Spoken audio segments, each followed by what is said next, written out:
साम्राज्य न्यूज, सामान्यांचा असामान्य आवाज.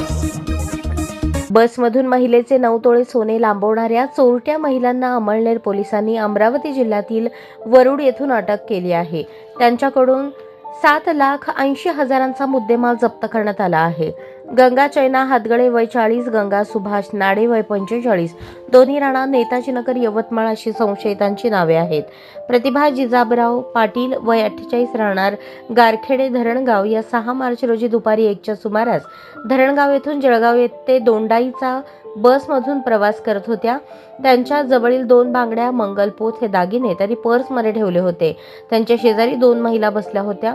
या महिला अमळनेर येथील चोपडा नाका स्टॉप येथे उतरल्या. दरम्यान तक्रारदार महिलेने पर्स पाहिली असता त्यांना सोन्याचे दागिने मिळून आले नाहीत.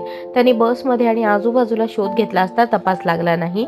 या प्रकरणी 8 मार्च रोजी अमळनेर पोलीस ठाण्यात तक्रारीनुसार गुन्हा दाखल झाला होता. या गुन्ह्याच्या शोधकामी पोलीस अधीक्षक यांनी पथकाला सूचित केले होते. त्यानुसार पथकाने तपासाला सुरुवात केली. संशयित नेमके कुठे वास्तव्य करतात यावर पोलिसांनी तपास लक्ष केंद्रित केले. त्यानुसार प्राप्त माहितीनुसार तपासाचे चक्र फिरले. सातत्याने संशयित महिला मुक्कामाचे ठिकाण बदलत होत्या.